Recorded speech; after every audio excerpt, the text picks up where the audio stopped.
Ole, ole. Let's do that. Boom, boom, boom, boom, boom. Lock face cam now. All right.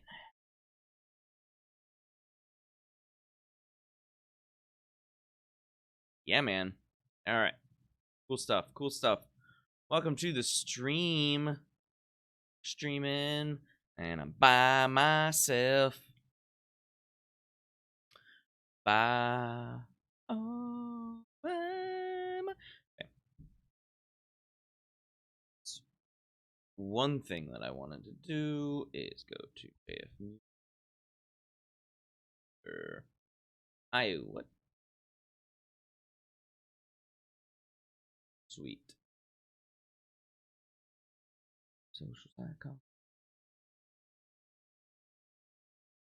Where's all his stuff?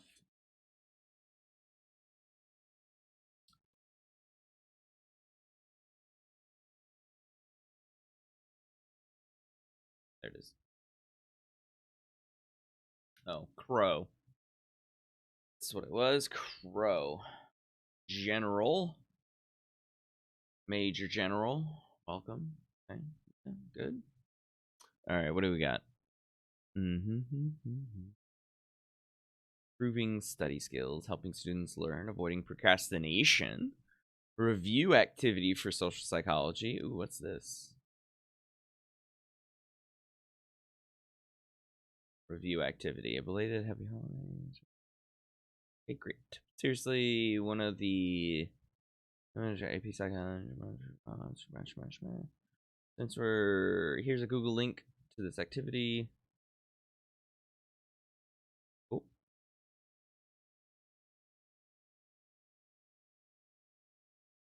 Oh, so okay, so I see.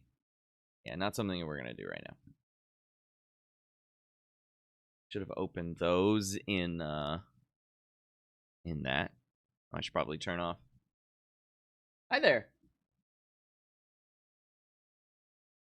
Push back to what?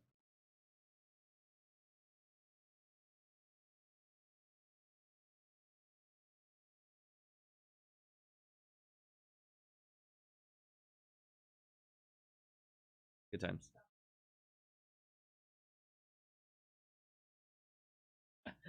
Not you. Yeah, buddy. All right. So I see that there's some viewers now. So if you are in chat and you are in this class, go ahead and say stuff in chat and let me know that you are here and you are watching. And we're still 10 minutes away from like actually starting class. So no worries on that. I'm just trying to see if there's any things that after we talk about the syllabus and course and you ask all of your questions and all of that, then yeah. Hey Chloe, how are you? Since the last time I talked to you.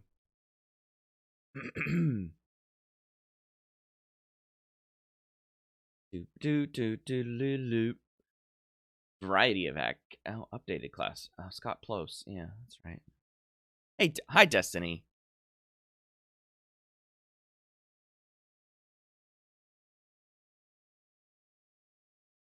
Good to meet you. For those of you who I haven't seen or haven't met, hello. I'm doing fine, Chloe. Just got home yesterday from my folks' house up in Wisconsin. We went there for a couple of days for the holiday. We were trying to avoid fireworks, but all of their neighbors decided to light off fireworks.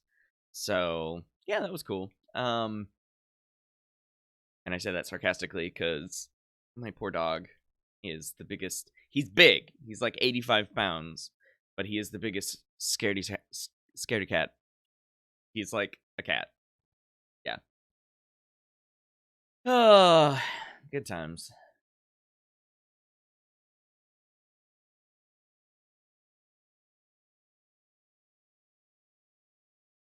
Yeah.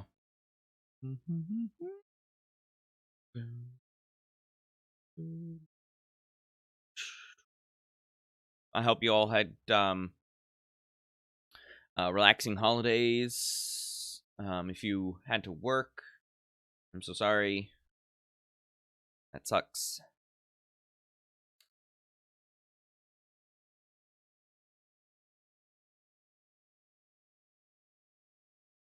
Do that. I don't know. We'll see.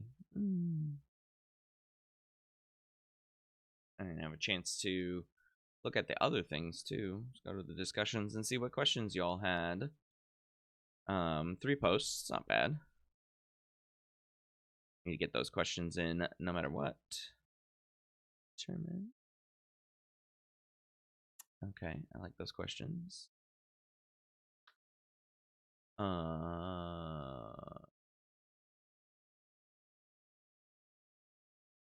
Yep.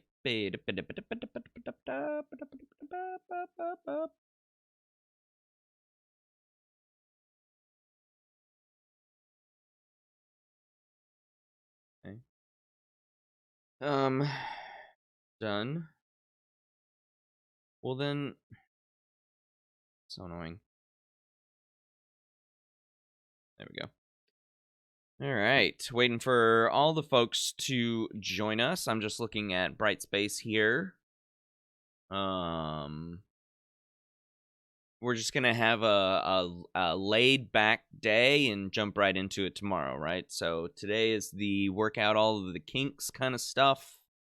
I'll probably come back and address some of these questions in on Brightspace. Hi, Elena. Welcome. Hi, Madison.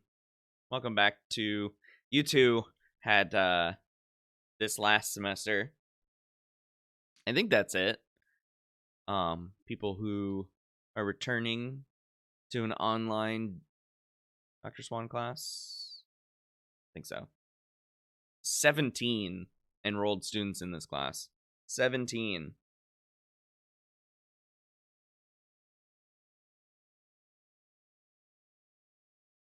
So we are doing great. This document lists a number of regular my podcast better be on here. I should email John.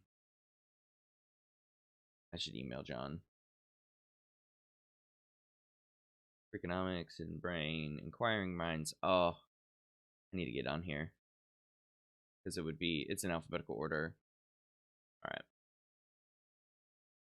Like sessions. I should email him. Hope this is his. Oh, Charlie Blair Brecker. Email him. Copy email address.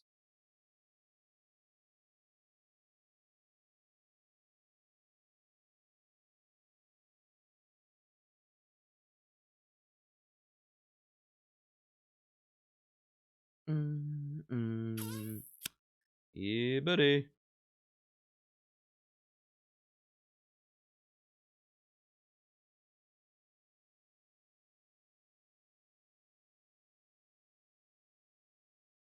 Hi, Sophia. Welcome to the class. Welcome to Eureka. I really hope for a lot of you that this is going to be a good first Eureka College experience. And if it's not, I'm sorry. I'm sorry. What was I going to do? Oh, yes.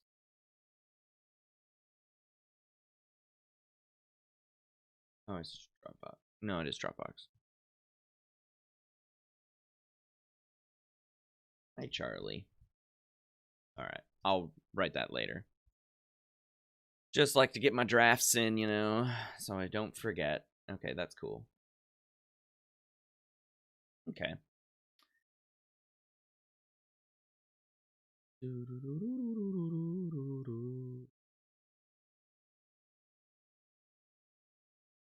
I due?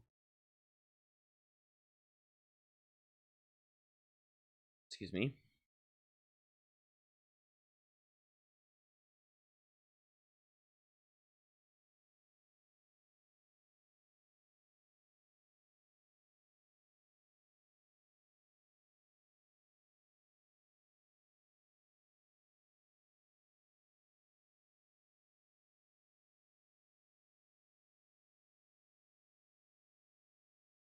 That's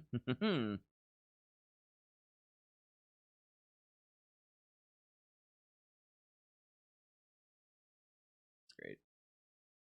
Oh, good stuff.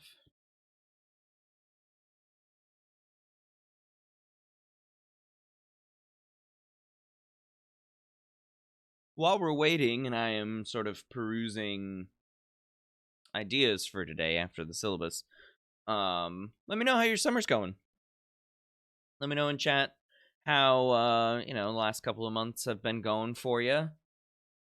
We're going to talk about a few things.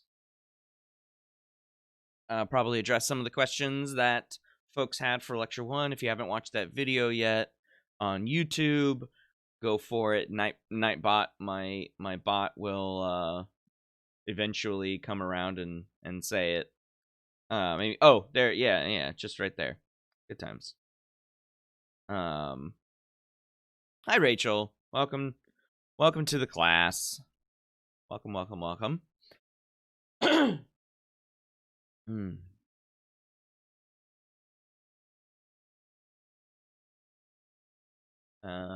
Okay. Yeah, just let me know in chat how summer is going. 11 people watching the stream. Probably waiting for science to happen. We'll get to the science. Don't worry. But we do have to go over the course a little bit, so if you are not if you're watching and you're not in the class, stick around. It'll happen. The science will happen. A lot of science. Over the next 4 weeks. Crammed in to 4 weeks. So we'll do our best to get to as much science as we can.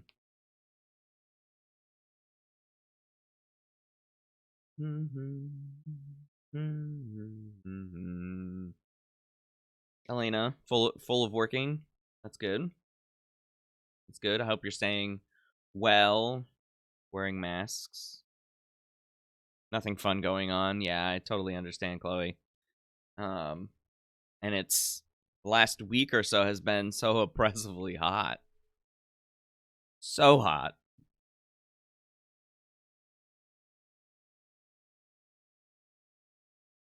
I hope you're finding ways to stay cool for sure.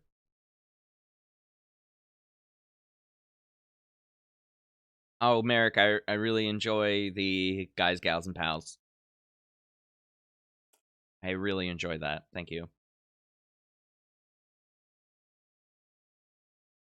Megan, if you reduce the quality, so if you click on the gear icon on Twitch, you can actually I should probably type this in chat. Give me 1 sec. I'm gonna be can't really talk and chat at the same time. So to fix buffering, click on gear icon to reduce the quality of stream.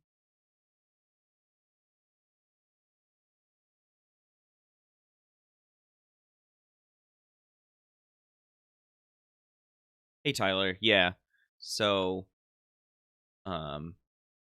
so by default it will go to auto, but auto sometimes tries to give you a an HD stream, but you may want to reduce your quality to 720. I don't know if 480p will be good for sometimes when I have text up on the screen.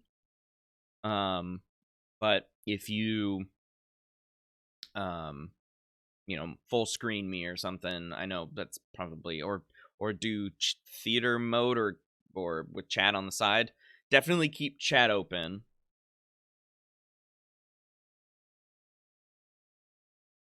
So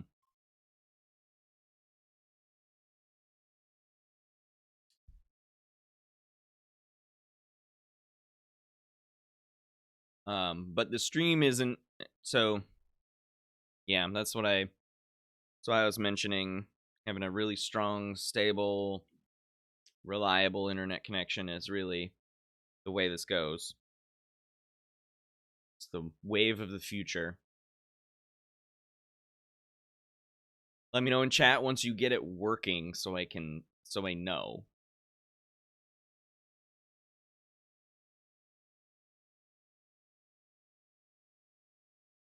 Nor Nightbot telling you to contribute to my teaching fund. If you're a student. If you're not a student,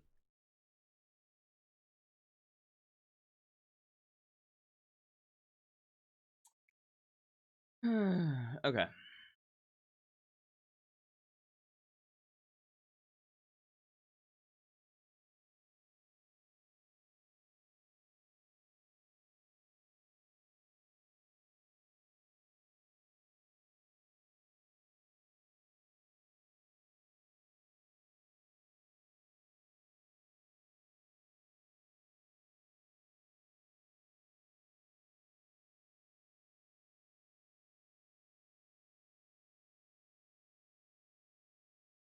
And let me know if the music is too loud. I can always turn that down. Hey, Grayson. Good morning.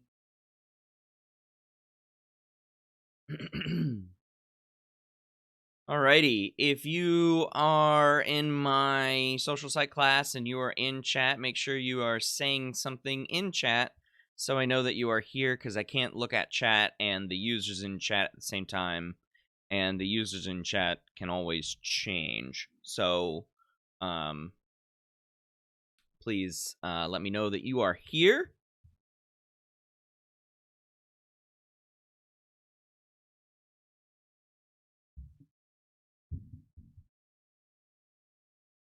You guys don't hear the music? Aww.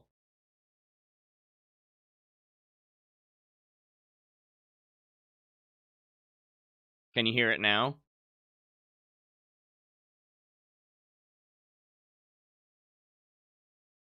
Yeah, Merrick, I saw that. You're fine.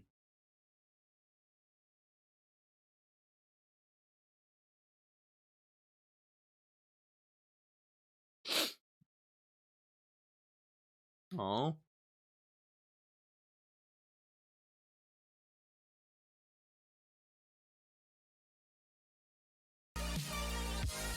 Do you hear it now?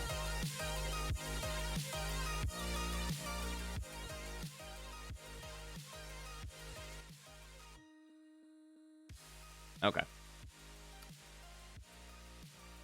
All right. Sorry, I had my settings all changed for when I was recording those things. I didn't want any video or anything that I played to be on the same audio track as my voice, so I can edit them independently. I didn't realize that it did not. Okay. Cool. Good to know. Should have asked that like 20 minutes ago. Alrighty.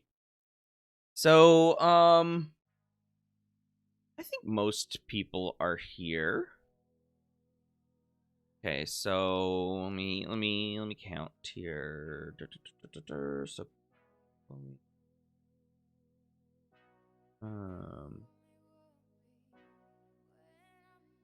try refreshing the page that you're both on, and then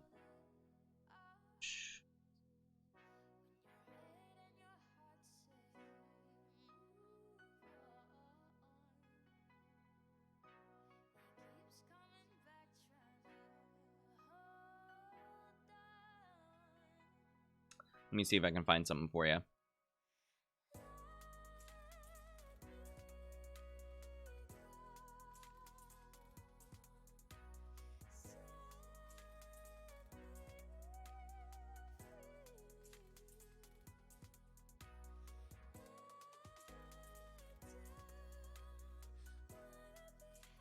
Okay, here's a link that you might be able to try. Put that in chat.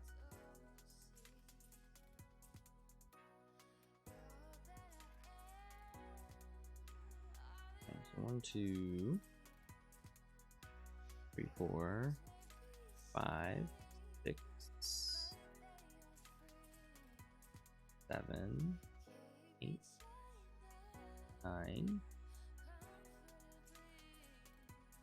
10,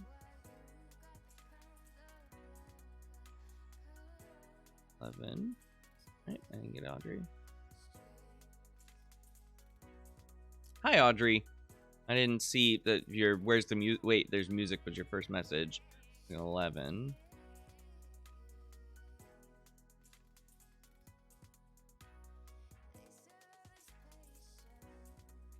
All right, 11. So they're okay. So we're still waiting for more. Yeah, I see ya. I see ya. Yeah, Merrick, that's a good idea. It's a good thing. Too many tabs open. Also, if you're using Chrome, too many tabs open. Chrome is a resource hog, and if the tabs are active, by the way, I'll you know what? There is a fantastic Chrome extension. If you've never heard of this, I want to get you the link here because this is an amazing extension for Chrome. Called the Great Extender. And if you are like me and you constantly have like 50 tabs open, if you don't want to close those tabs, install this. It will silence those tabs and they will not be using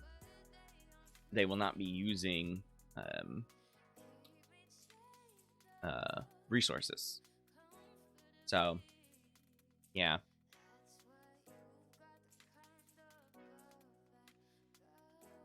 Yeah. I think we are still missing a handful of folks. Luckily, all of these streams will be available for 2 months. So the VODs, or videos on demand, will be on my Twitch channel to be consumed at a later date, if you need to. If you've missed some important information or something like that. Or you can go back and explore things that we talked about.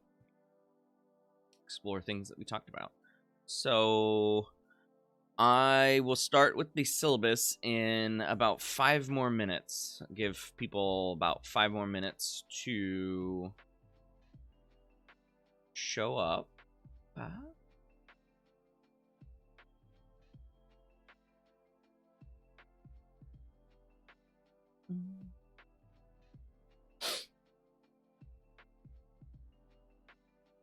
Shirt kind of blends in with this background.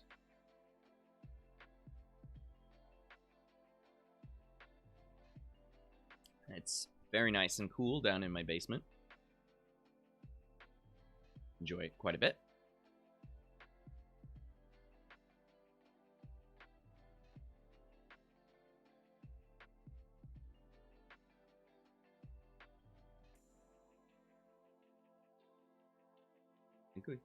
I think I hit 11. You know what I need to do? I need to print it out.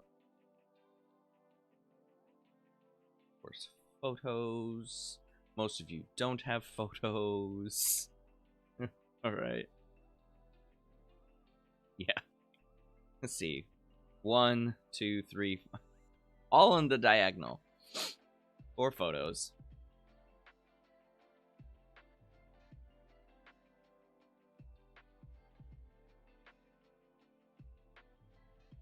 Oh, jeez.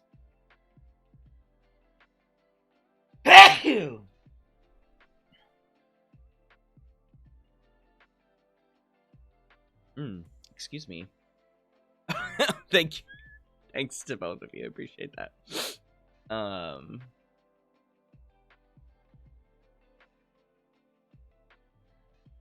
Brenton the roster.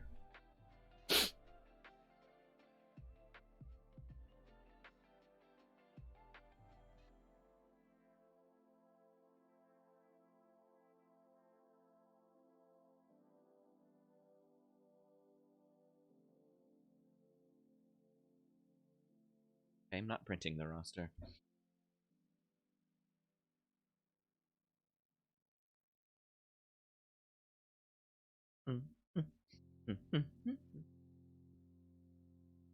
It'll print in one of these days.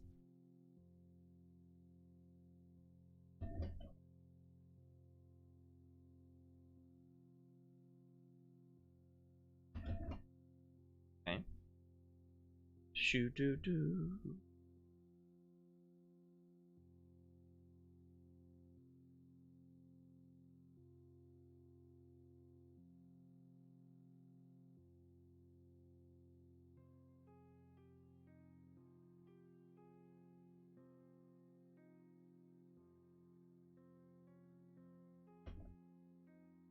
Alrighty.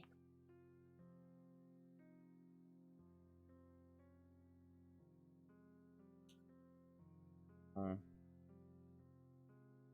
7, 6. I did see. Joe? 6.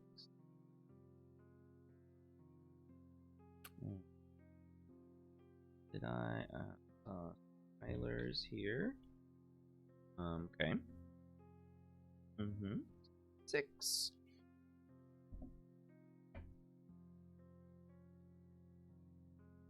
Megan is trying. I hope some of the things that are coming in are getting fixed. Saw Grayson, Madison, 7, 6. Sophia, 7, 6. 6. Okay, so Chloe, 6.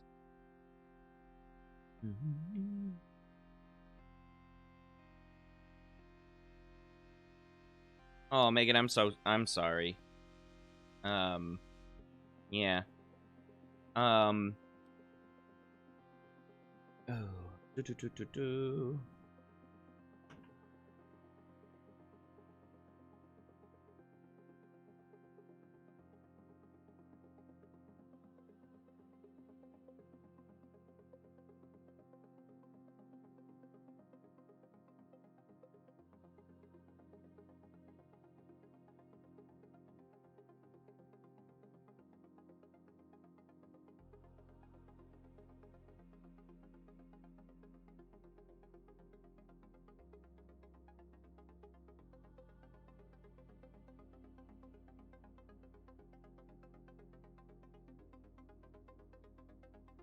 Alright. I can host a bunch of people on Zoom, by the way. I don't have any restrictions. So...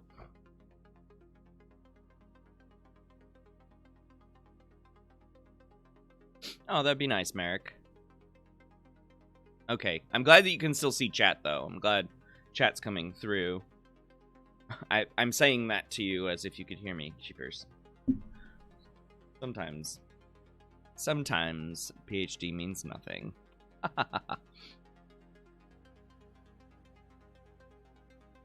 Alright, thanks to everyone who is waiting patiently for us to get started.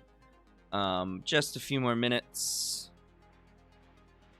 And we will.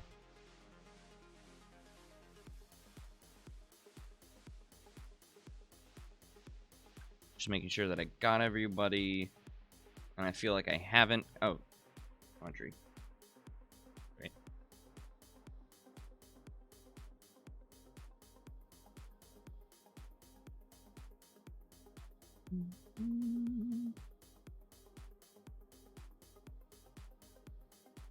That's an interesting combo. Sophia, is it working for you?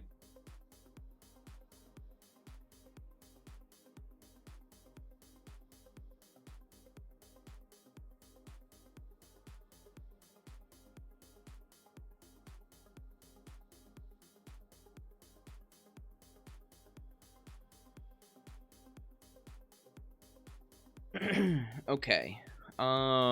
Grace, Kennedy, Aaliyah, AJ, Haley. If you're there, let me know in chat if you heard your name. and Joe. Yeah, that would be 11 versus not 11. Alrighty. Well, as those people come in, we can chatter-ratter. Alright, so let's go to this view. Okay, so a lot of the stuff we're gonna do in this view. Yeah, audio probably won't come with too much lag, which is good. Weird. Alright, so a lot of the class is going to be in this view, so you're going to see my face all the time, sorry. I'll try to make myself look presentable. And you'll see me looking off in this direction quite a bit, because that's where my monitor is that you're seeing on the screen. So, I'm here in the corner, obviously. Oh, I could be bigger if you wanted me to be bigger, but I don't think I need to be bigger, so... and there is, if you don't have macOS Catalina, there is Catalina Island. One view of it, of course. This is one of the Channel Islands out in the Pacific Ocean off the coast of California. And just to give you a little bit of background about me, I'm from California. And you're like, why the hell are you in Illinois, you stupid, stupid person? No. I don't think you're thinking that. Well, you know, there was a job at Eureka, and I applied for it, and I got it. So, I'm from Los Angeles originally. I grew up in the San Fernando Valley, which is quote-unquote the Valley. Regardless of any the valleys you've ever grown up with, this is the Valley. So I grew up there, and I got my bachelor's and master's from Cal State Northridge, which is in the Valley. And then I got my Ph.D. at University of California, Santa Barbara. So in 2011, I moved up to Santa Barbara. I was there for 5 years, moved to the Midwest, lived in Milwaukee for a year, and then came down here back in 2017. So I am starting my fourth year at Eureka, as one of the psychologists at Eureka. I have a wife, which you will likely hear, because she'll come downstairs and tell me things. I don't know how much the mic will pick up. It's from any conversation that we have. So you'll hear her. She's from Australia. And we have 2 kids. I have a 6-year-old. His name is Ollie. And then I have a 3-year-old, 3.5-year-old, almost, well, yeah, I'll just say 3.5. Her name is Ellie. You will likely see them because they will get it in their heads that who cares if daddy's working, and they'll come down and they'll come in front of the green screen. I also have a 85-pound dog, so if you were here earlier in the chat, I mentioned he's a scaredy cat. I think he's actually behind the green screen right now, laying down. It's so much cooler down here, even though it's carpet, when the rest of the house is hardwood. I can't see behind the green screen, obviously, so I don't know. But he's a little too short for the camera to pick him up. So unless he jumps in and says hello, then you probably won't see him. That's me. Oh, speaking of, I don't know if you can hear her, but yeah, he's 85 pounds and super tall, but the camera's not going to pick him up. I don't know. You probably can't hear her. The levels aren't moving, so. All right. Okay, so I'm going to increase the size of this so you can actually read it. Whoop, too much. Thanks, Sonus, for telling me. You let me know who if you can read the text on the screen. If not, I can make it bigger. Let's do 130%. Oh, it is at 130%. Let's do 140 and see. Yeah. 140 looks good. Yay, nay, let me know in chat. And speaking of letting me know things in chat, just like if something's not working, just say it in chat, because I won't know any other way unless you type it. Okay? Or send me an email or something like that, because I will get your email right away as well. Yeah. Great. Okay. All right. So that I think I explained everything I wanted to know about. I'm in Peoria, for those of you who are scattered about the Midwest and Illinois. I think most of you are in Illinois, if not all. So I'm in Peoria. That's where I'm broadcasting from a dumpy little basement in beautiful downtown Peoria. No, not downtown. That was a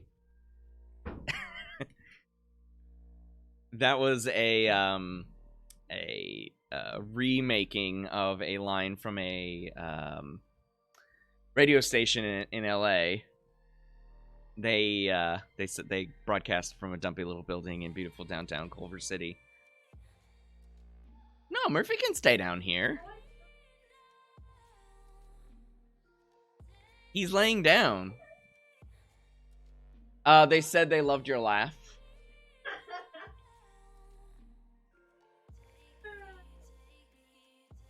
Yeah. Yeah. She'd come and say hi, but she's heading upstairs. She's also still in pajamas, so. And this stream is public.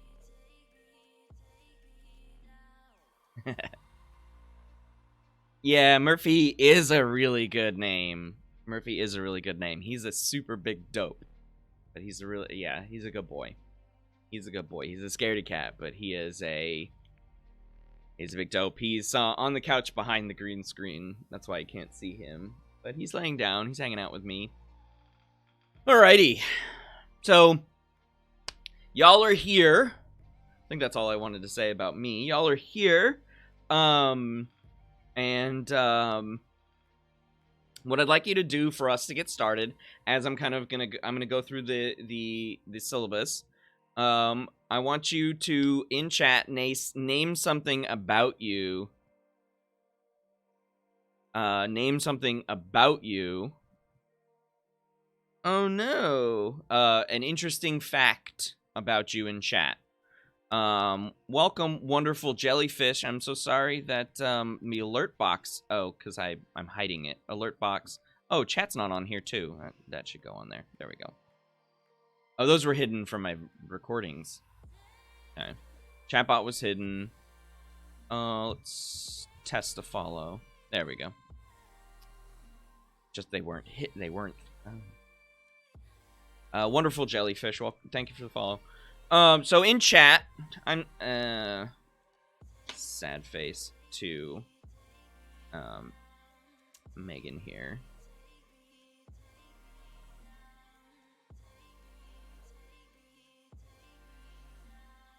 Bummer. Bad face. Bad face on that one. Okay. So in chat, let me know an interesting fact about you. Yes, it has to be interesting, and you're not allowed to say that you're not interesting, because I mentioned in one of the videos, I can't remember what video, it may have been that first lecture video, that you are literally the only person, you are literally the most unique thing in the universe, because nobody has ever been like you, and nobody will ever be like you. Boom. All the humans that have existed and all the humans that will exist never be like you. So guess what? You're an interesting person because there's only one you.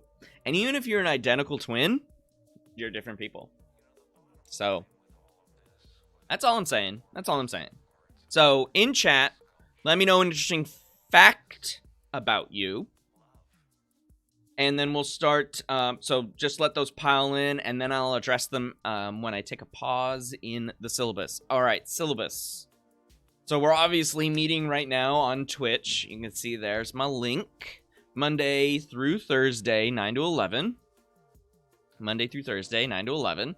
And then asynchronous activities and videos are on Brightspace. And I'll mention Brightspace a little bit more when we get to the actual things that they are, right?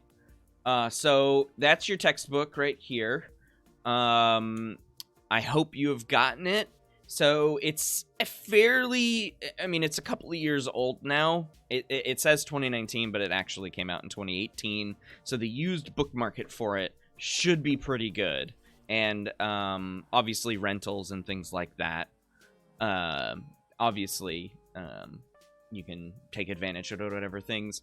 I do recommend the second edition. So, and I'm pretty sure the third edition is going to come out really soon.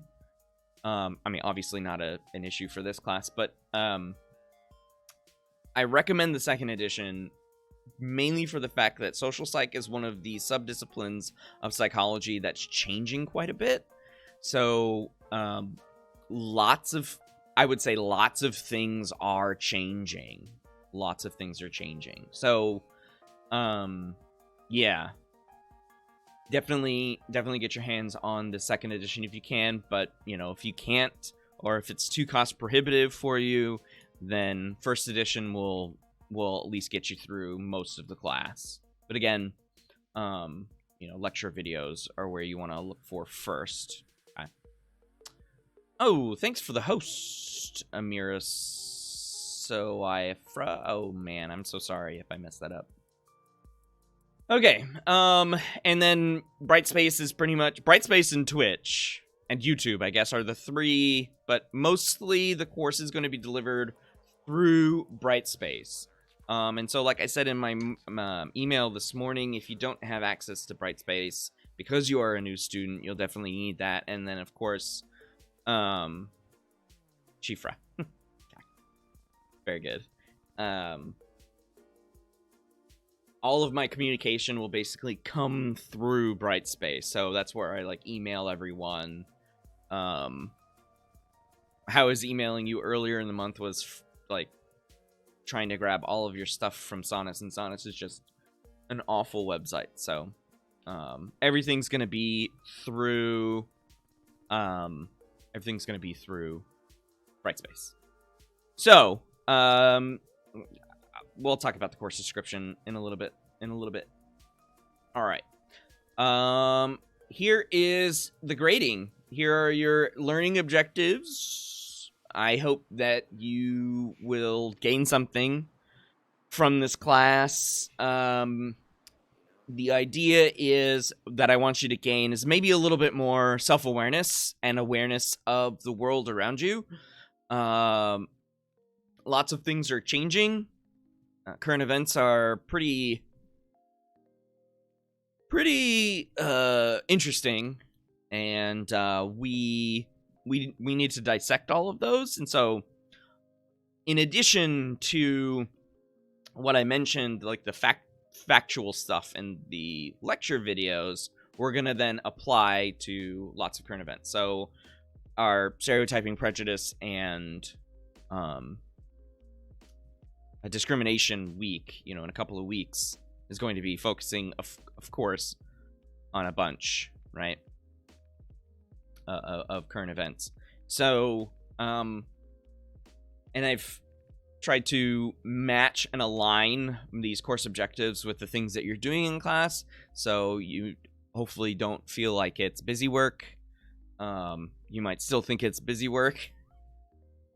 You know, a college class, sometimes it is what it is, and sometimes for remote teaching, that's also is what it is. But here are the deliverables in the class. So there will be a slightly longer quiz each Friday with short answer questions. Short answer, not essay, short answers. to distinguish it from the chapter reading checks that you're doing pretty much every day. So these will be available every Friday. And you'll have 60 minutes plus 5-minute grace period, so technically 65. To do between the midnight Friday, so 12 a.m. Friday, and 11:59 Friday. So you'll have 23:59 hours to do those short answers. And it'll be less than 10. It'll be somewhere around 5 or 6 or something like that. I haven't made a single one yet. So that's one of my jobs this week, is to actually get week 1's quiz up and running, and it will, like I said, it will be available for approximately 24 hours, and you can, whenever you're ready, sit down and answer those. There is a time limit, but you should be able to answer all the questions within the time limit. Okay. They are open note, open book, open video. The only thing that I ask that you do not do is copy anything word for word, whether it's from the internet, it's from my voice, from the slides. Nothing should be copied, okay? Everything should be in your own words, even if you are answering directly from a source, okay? I want you to be able to describe it yourself, as opposed to just parroting something for points. Yeah. All right. Let's take a pause and look at the... let me know. The reason why I'm pausing is for people to catch up with what I've said, and if you have any questions. So I'm going to basically pause after each thing. So we did quizzes. Each quiz is... Oh, yeah, that's the one thing that I forgot to mention. Each quiz is 10% of your grade. So total 40%, because we have one each Friday of the thing, of the class. All right, so pausing. So write your questions in chat if you have them. All right, so Elena said you went to your first Black Lives Matter protest this summer. Awesome. Where? Let me know where it was. Rachel said, I have a twin, and I like I said, immediately you are different from that person, even if your twin is identical. So if she is identical to you, quote unquote, you're still different, not the same. Grayson used to live in Singapore. Wow, that's pretty cool. See? Y'all are interesting. Alrighty. Audrey. I have mismatched thumbs. Okay, you're gonna need to describe that. And Bolingbrook? Okay. Alright, Elena. Cool. You're gonna need to describe that a little bit more, Audrey. Mismatched thumbs, because I'm not gonna be able to see that, so... Madison also has a twin. Okay. So if this is an identical twin, again, still different. Isn't that cool? Isn't that cool? Hi, Merrick. Unique umbrellas. Unique umbrella. How many umbrellas do you have? How many umbrellas do you have? And what do you mean by unique? Chloe says a very oddly spelled name. I mean, I wouldn't say it's odd. I would say it's different from the usual, quote unquote, usual way that Chloe is spelled. But I wouldn't say it's odd, unless you want me to think it's odd, in which case I will. And then again, Shifra, thank you for the follow and host. And Gaelic, great language. Sophia's been playing video games. Let me know what kind of video games, And then let's jump back into the syllabus. Okay. I'll come back to any other stuff that might come. Again, if you are here from my class and you haven't yet, let me know an interesting fact about you. All right.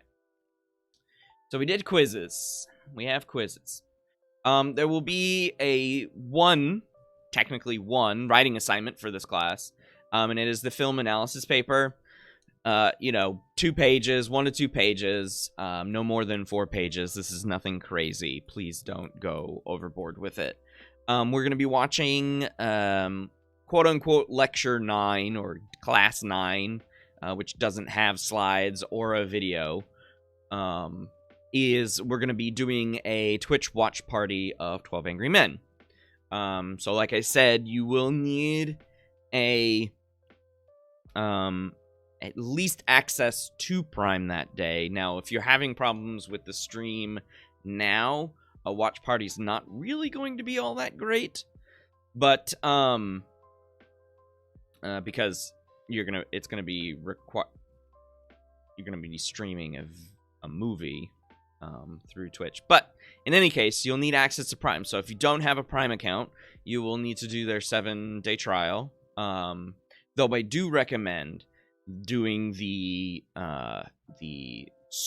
you don't have an account, I do recommend the student account. It is glorious. It is a glorious. You get all the access to Prime, so 2-day shipping, all of the on-demand stuff, and it is so cheap compared to the normal. And they give it to you for 4 years, regardless if you graduate in those 4 years. So let's say you're a junior or senior, you will still get 4 years of student access, even though 3 or 2 of those years are not. So just something to think about. But yeah, you will definitely need a stable internet connection for that. Because of the watch party aspect, because I will be next to, I'm not entirely sure where it puts me on the screen, but my face will be next to the video, and we'll communicate through chat. I'll limit my speaking, but I will point out certain things as we're watching it in chat or with my voice. So you will then need to write a paper on that, which is due on the last day of class, July 31st by midnight. This will give me a chance to read them and grade them before grades are due for this particular session, this July session. All right, let me know if you have any questions about that, either Twitch watch parties or the paper itself. All right, so what else do we got here? So video games. So Sophia, let me know those video games. I don't think you've answered that yet. All right, Elena. So yeah, you did it in Bolingbrook. Awesome. I hope a lot of people showed up for that. Entree. 1 thumb is super short and 1 is longer. Interesting. Okay, Merrick said 12 umbrellas, a blue parasol from the 1930s. Great condition. How does that even work? I don't know what a parasol is. My apologies. I am not well versed in umbrella lingo. Overwatch. Decorative umbrella. Okay. Decorative umbrella. All right. Just a friendly reminder that if you are in my social psych class, to let me know in chat that you are here, because we are missing a few folks for whatever reason. We are missing a few folks, and I just want to make sure that I catch you. before we have to end today. But if you are having struggles, then I will be available via Zoom after. Okay. All right. I've reached the end of that. So that's the film analysis paper. Video lecture questions. So again, my channel on YouTube has all of the video lectures all done. I posted the link to the playlist on Brightspace, so you can head to my channel. I'm not a YouTube partner by any means, so my channel doesn't get a special name for it yet. I guess I could have made a like a bit.ly link for it, but whatever. You know what? I do have a bit.ly link for it. Oh well. Too little, too late. So that's my YouTube channel. The videos are there, among other videos. So there are 15 in that playlist. They should be in order on the playlist, but I obviously have numbers 1 through 8, and then 10 through 16, for a total of 15. And I even note I will make them far enough in advance where you can get ahead if you'd like. Hey, I did. My voice is cracking. I haven't talked this much recently. So yeah. And then so in Brightspace, and I am going to do my best to can't. It is a FERPA violation to show you any of this in public. So I can't show you this in public. But suffice to say that if you go to Brightspace and you click on our class, so Psych 203 Social Psychology Section 1 Summer 2020, if you get in there and the announcements, you'll see, you'll just have to imagine that you'll just have to imagine this if you haven't been to Brightspace.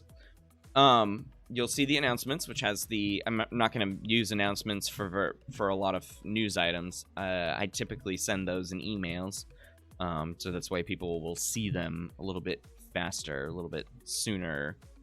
So you'll see the announcement with the YouTube playlist, okay? And if you go up to discussions, you click on discussions on the top menu bar, it'll bring up discussions, and it should plot for you the lecture video question forum, okay? And in that forum is where you post your 3 questions, okay? So you click on whatever lecture topic it is. They should all be available for you to see, at least the topics themselves. And so when you click on a topic, you won't see anyone else's. I can see everyone, but I have it set where you technically don't need to see anyone else's because we're going to address these questions in the live stream. So only I need to see them, and if there's overlapping questions, that's fine, but I kind of don't want people just like looking at other people's questions going, yeah, that's a good question, I want to put that down. So you click on the blue button, start a new thread, and that's where you put your 3 questions, and just number them 1, 2, 3, and you'll get 3 points for each of those. So 3 points for each of those. And if I scroll up on here, you can see that the lecture questions are 20% of the grade, and the film analysis is also 20% of the grade. So if you haven't done so yet, there are 4 people have done the lecture 1 questions. Don't do them until you watch the video. Okay, don't.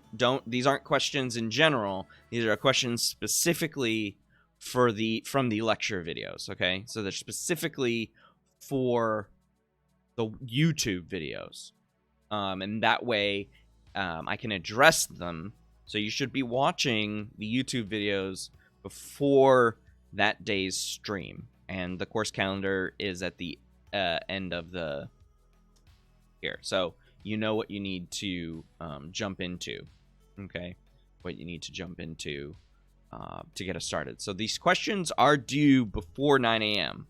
So I have them for the stream, and that way I can just like look through them and see which ones that I want to address. So please do your best to get them in before 9.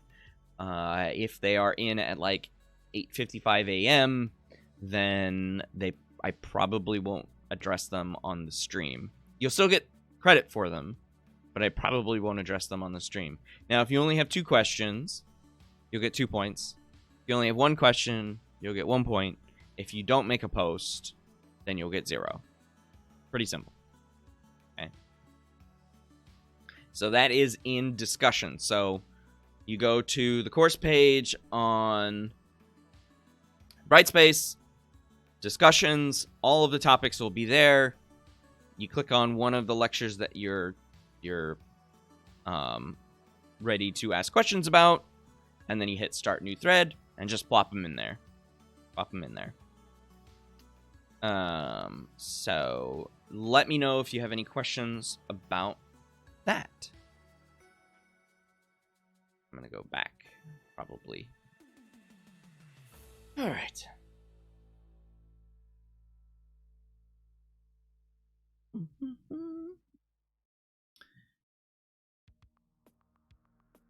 So,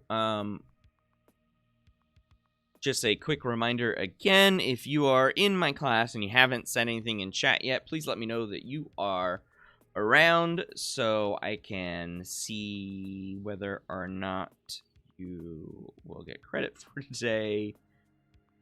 So Grace, Joe, Kennedy, Aaliyah, AJ, Haley. Please let me know you have made it in today.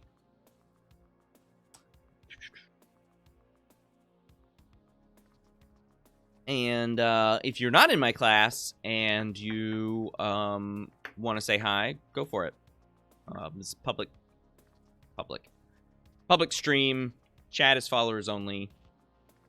So you need to at least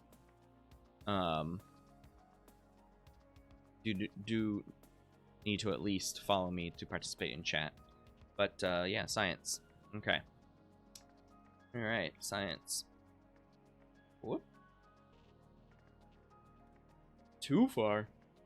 So we did quizzes, we did paper, we did video lecture questions, reading checks. Those are also on Brightspace, reading checks. So you did get a pretty thick textbook, and it's not the cheapest thing in the world. So if you want to use your investment, I suggest using your investment.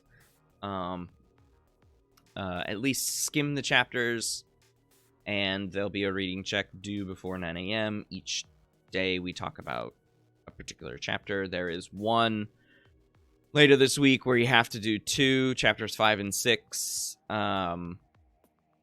It is what it is. Again, this course goes fast. Like I said in my email this morning, course goes fast.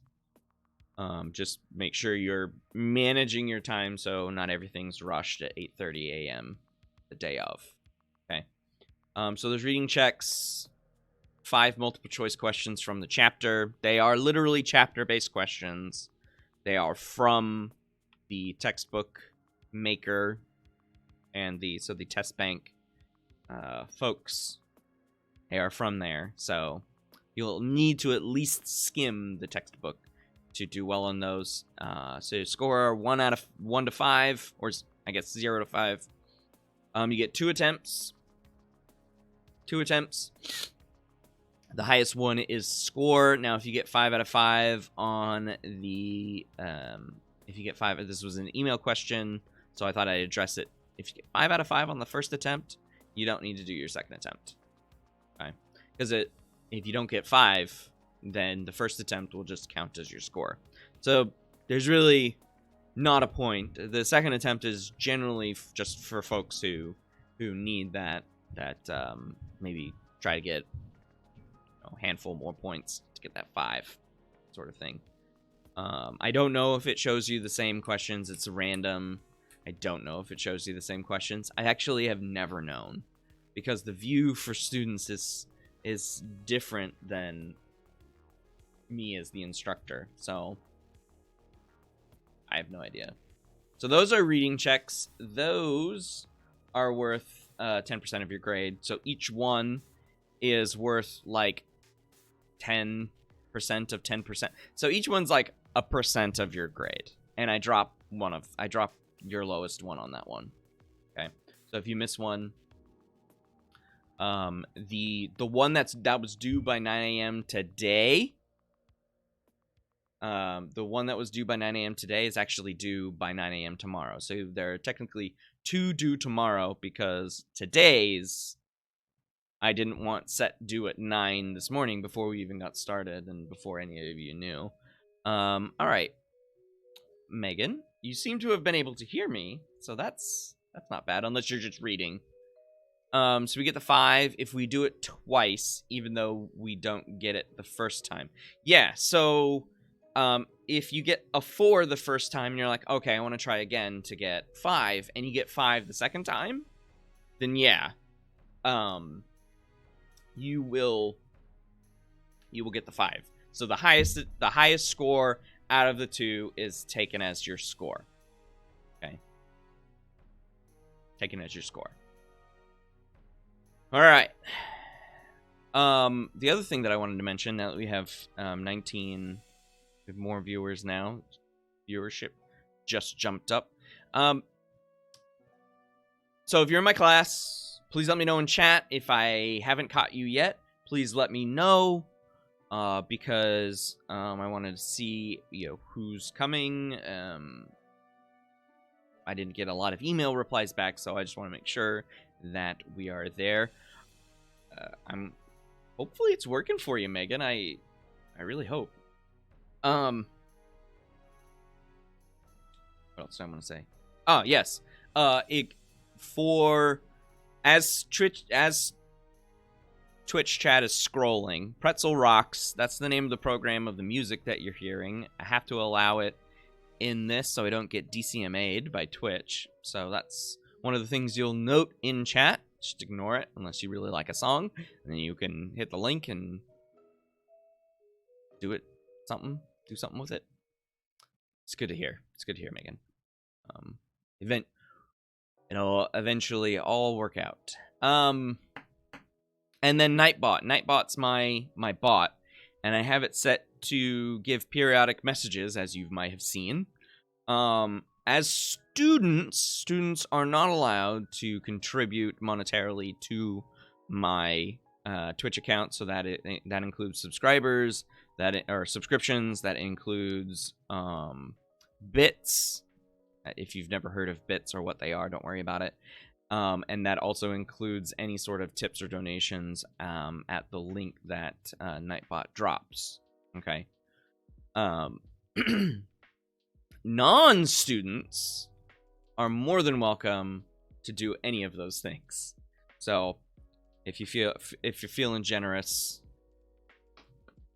my COVID coffers, that sounds bad. My COVID piggy bank would certainly appreciate that. But if you're a student, don't worry about that. There's nothing that you need to do about that. So all you need to do is follow me, and that's it. And the following is a way to mitigate trolls. Way to mitigate trolls. So that's why we're doing that. That's why you have to follow me to do that, so you can participate in chat. Nobody can. If you recall from the from March, when you were doing your Zoom class or your whatever online class, there were the trolls out there who either like Zoom bombed, or I had some issues on Twitch before I instituted followers only. So yeah, we got to make sure that we don't get jerks coming in chat saying things that are offensive and that sort of thing. All right, speaking of Twitch chat, the last part of your grade is specifically for Twitch chat, wherever chat is, probably over there for you.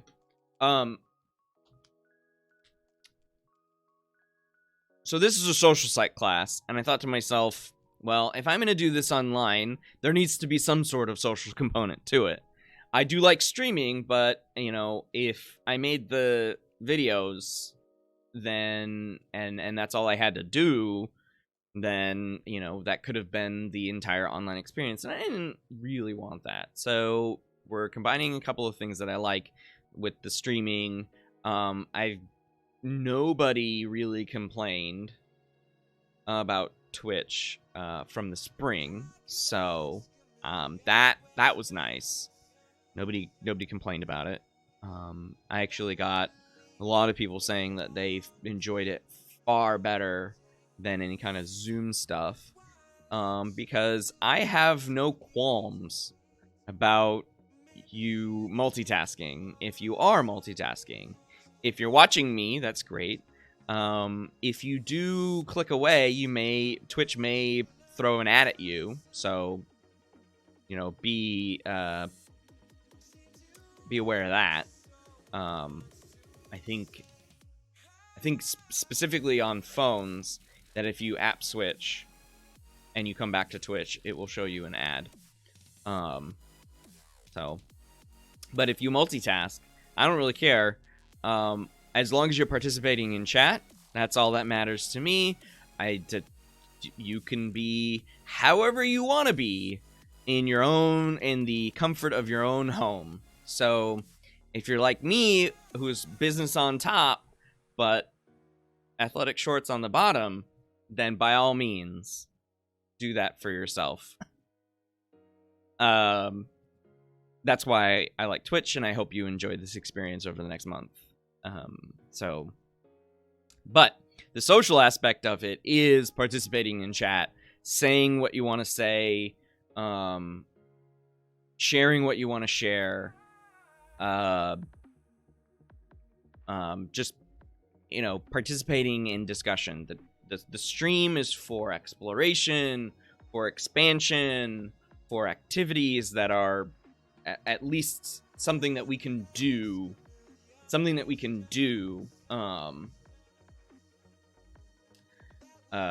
Remotely. That's what I'm trying to say. So, I mean, the activities are better in a normal social psych class, but some of that is prohibited right now. So, we'll do our best with getting like, you know, getting the full experience of a social psychology class from apart. We may be socially distant, but we don't have to be socially isolated. And that's why we're going to do the live stream. So you'll get a participation point for being in chat, letting me know that you're in chat, and saying things other than I'm here, right? So I know it might be easy just to say I'm here and then sort of just back up and... Wow, this is really interesting. That's great. Huh. I do need you to be a little bit more engaged on that, and tippity tap. Tippity tap, tap, tap. So, yeah. So there'll be discussion things. I'll pose questions to you, and I'll go silent for a little while because I'll pose the question, and then I'll have to, of course, wait for the delay of typing and things like that. So there will be moments of silence as I wait for y'all to engage with me. But there is, I think I turned the bot off the restriction of like long answers or long messages, so you don't need to really worry about too much if you want to say something a little bit more. But also don't be too concerned with multiple messages. I think if I haven't toned it down, I'm gonna go check in a little bit to tone down like, quote unquote, what Nightbot thinks is spamming. So yeah, that. Okay.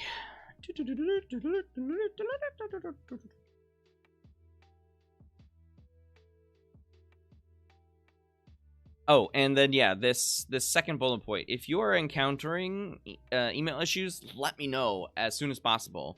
So if you're struggling, like Megan was earlier, send me an email, because that's going to be the least amount of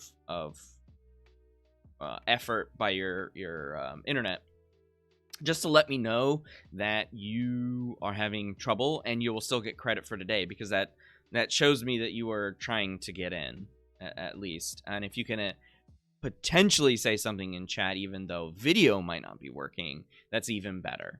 Okay, if I don't hear from you at all and internet troubles were the issue, then I can't I won't be able to give you credit for that. You will get one of these days dropped from your overall final score calculation in this category.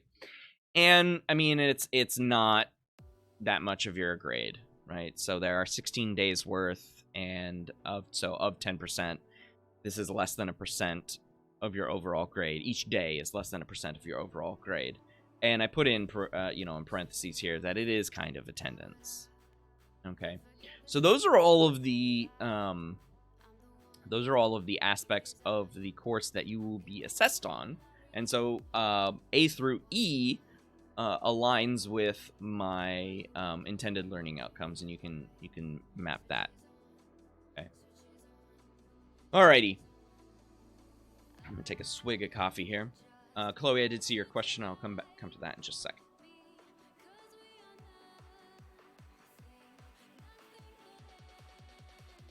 All right, Chloe, do you think we'll be back to in-person classes in August? I don't know what the administration has shared with you, so I can't really answer that question. My fingers are crossed that we will be back in person. So I mean, you might want to check whatever correspondence or whatever Eureka admin has shared publicly with that, but I don't think it's my place, just in case things change. I don't want to give people false hope, or not false hope, or false despair, I guess. False hope or false despair. Okay.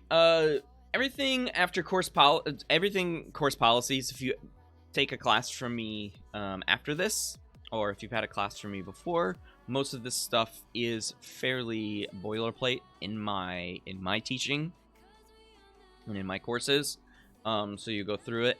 Zoom is office student hours. If you have questions or you need some help, I strongly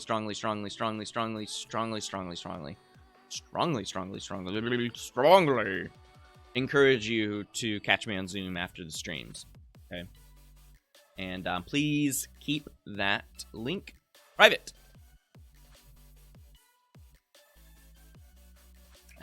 There's a waiting list and things like that. So if it's not a name that I recognize, then I won't let people into that. But just keep that link private, please. I pretty much have everything set how I want it to be set as far as late work goes. So the reading checks are locked at 9 a.m. the day that we are chatting about that chapter and that topic. They are locked, so be aware of that. You won't be able to access them once they're locked.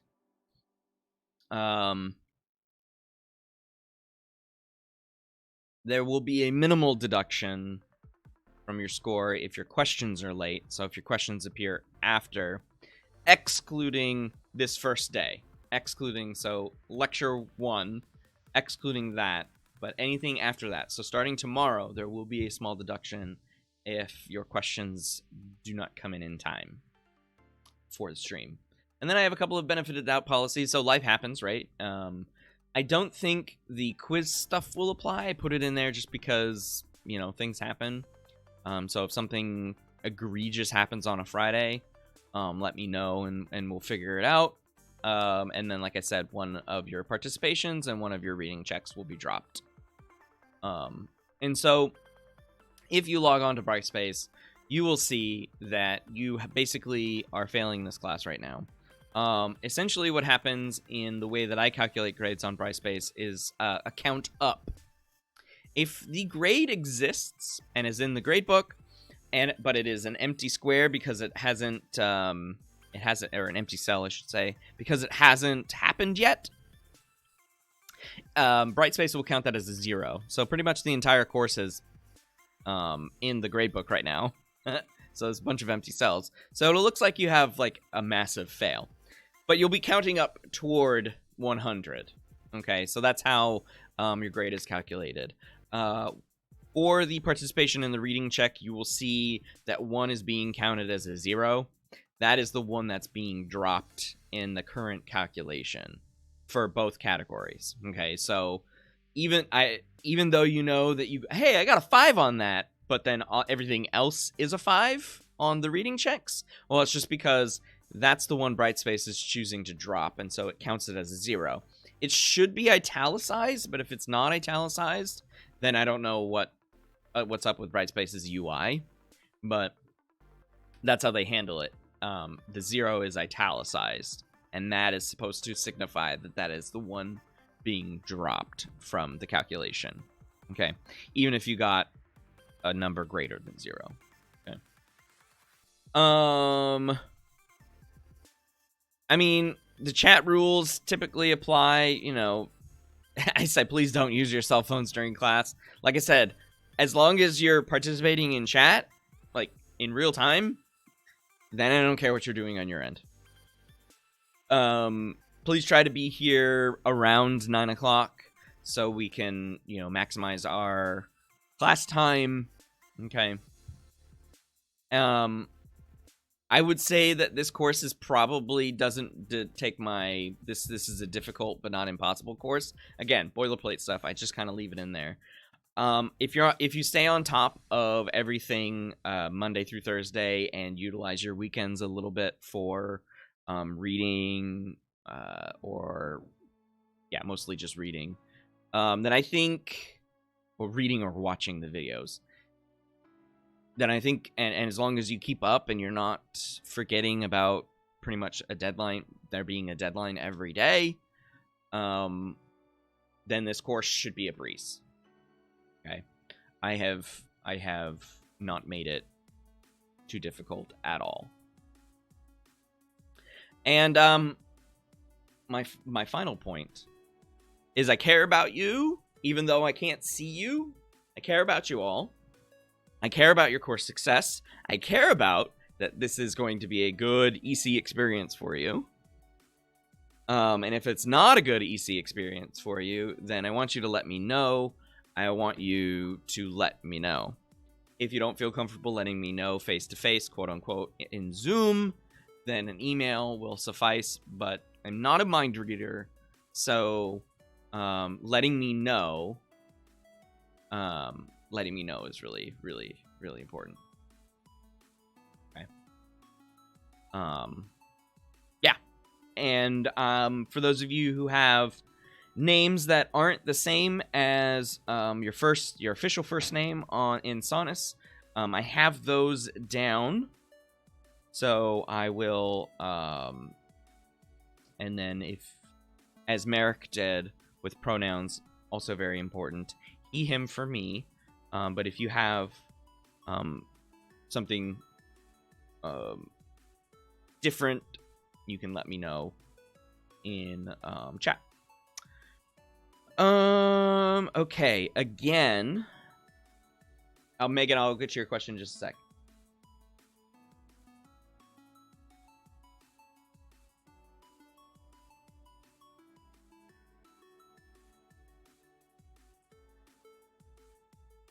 You can go upstairs, Murphy?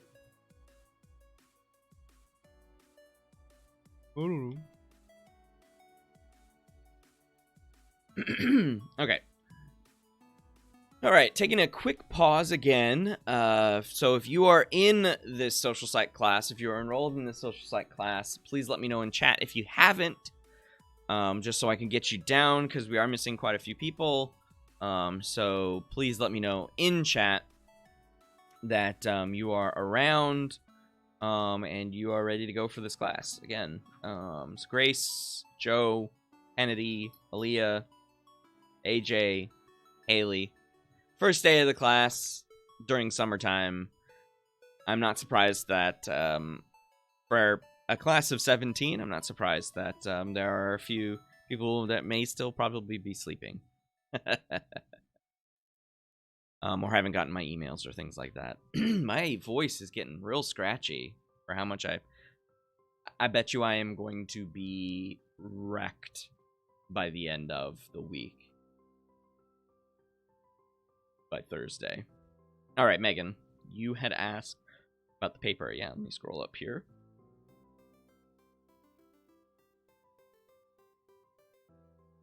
So, Megan, the paper is going to be on a day.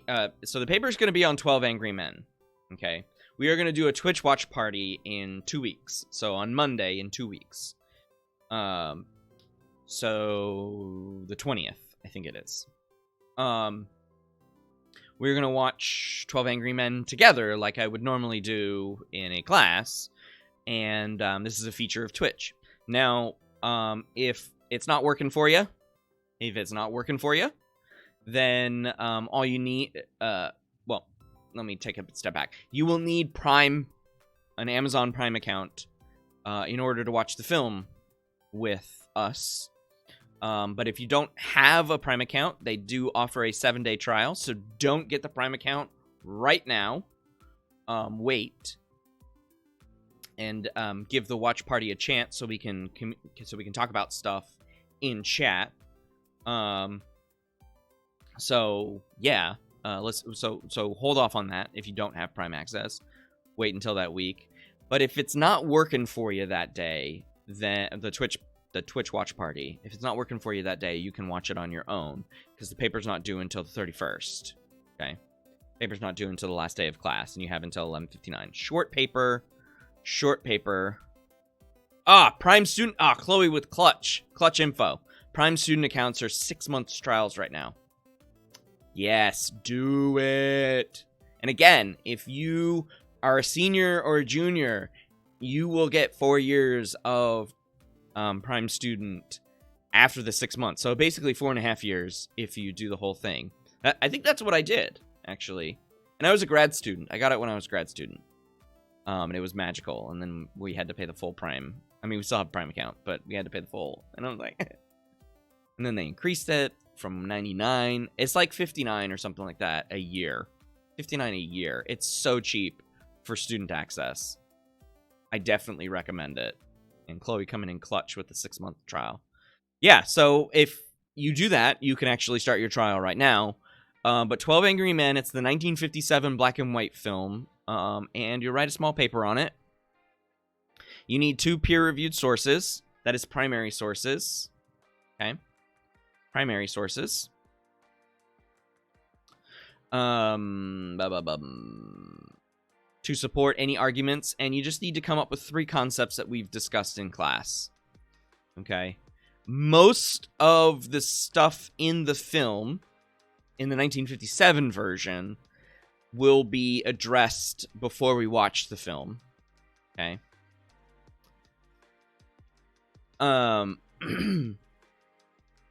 Oh, it's on.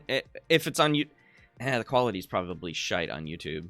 But yeah, we're gonna do the Twitch watch party so we can communicate with it too. But yeah, I mean, in all honesty, if you can't do the Twitch watch party, which is the most preferable, if you can't do the Twitch watch party, then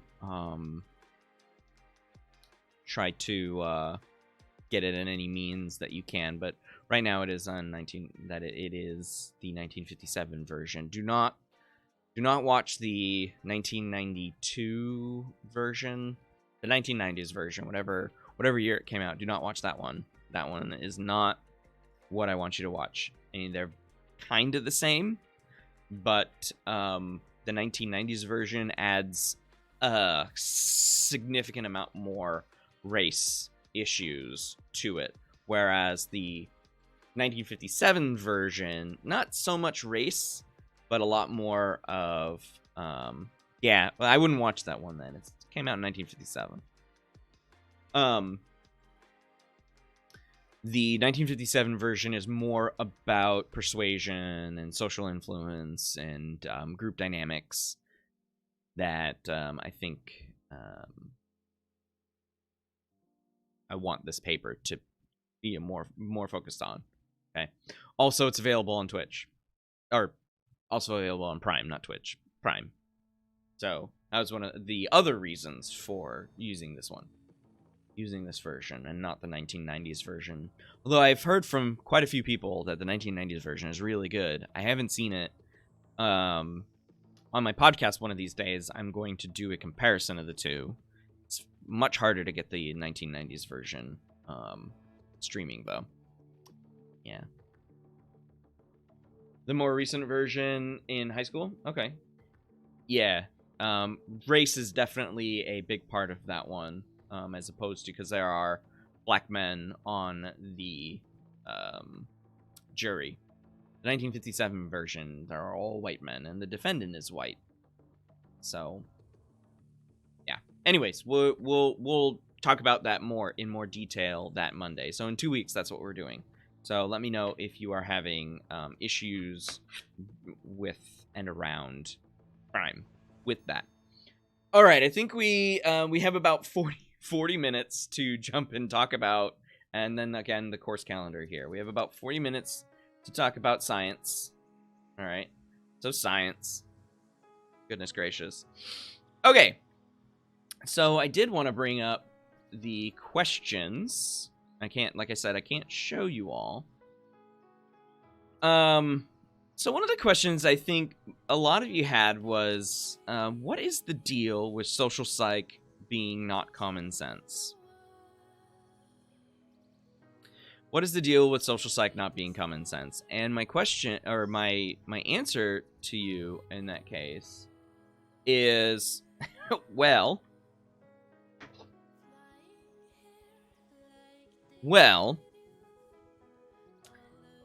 it's not common sense because we actually don't think about things the way that we think about things, if that makes sense. Probably doesn't. So the reason why I say that social psych is not intuitive is because all of the things that you probably grew up with, generally speaking, was taught to you or fed to you, like feeding, not like feeding, was fed to you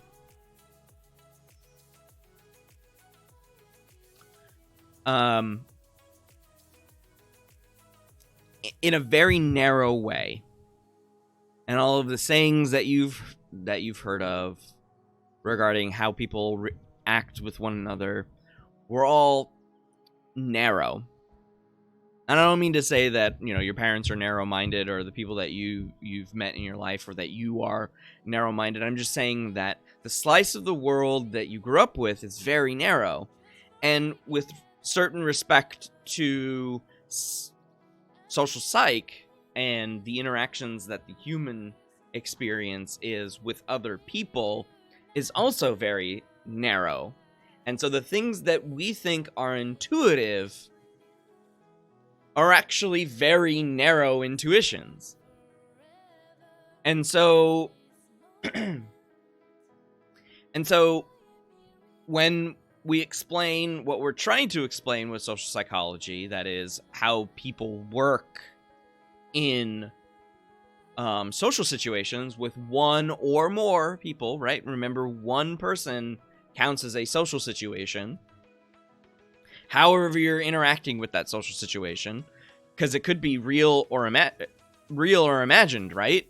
Or it could be implied, as the definition that I gave you in that first lecture video.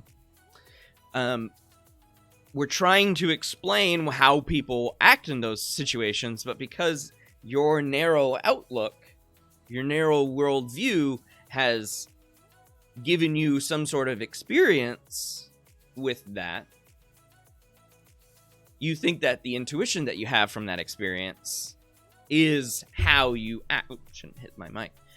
Is how you act in those situations. And I'm here to say that over the next 4 weeks, we are going to explore a lot of situations. I'm not saying every situation is non-intuitive, but we're going to explore those situations that are perhaps the least of intuitive. And it all has to do, and I'm going to probably go back to this quite a bit, it all has to do with how our cognitive architecture is wired. I am a cognitive psychologist, and so a lot of my work has been focused on biases and the biases that we have in various situations. So a lot of the times I'm just going to fall back, so to speak, on an explanation for why something happens in a social situation. It probably has to do with bias. And because many times we are blind to our own biases, and I hope to, shine light on some of those biases throughout the next 4 weeks, because we are blind to many of our biases. They're automatic, they're implicit, they happen very, very fast in our thinking, relatively speaking. We don't really know that is actually what is happening. We're not aware of how things are working in social situations. So that is probably, for me, the main reason why we don't find, as researchers, these what we consider intuitive findings. One thing that I will note, and this applies to the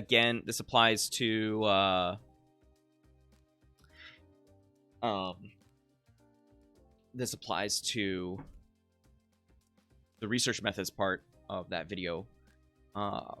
Most of the research that you'll read about in this textbook is on weird samples. It's on weird. Okay.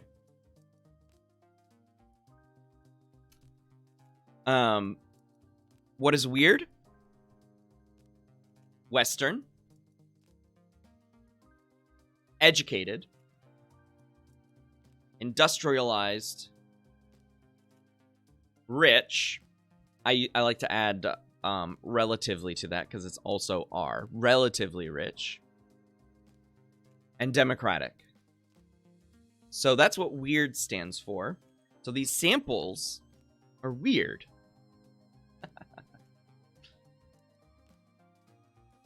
So, again, white, educated. And so those first two, the we of weird, white and educated, and that's because most of these studies are done on college students. Hey, that's you. So,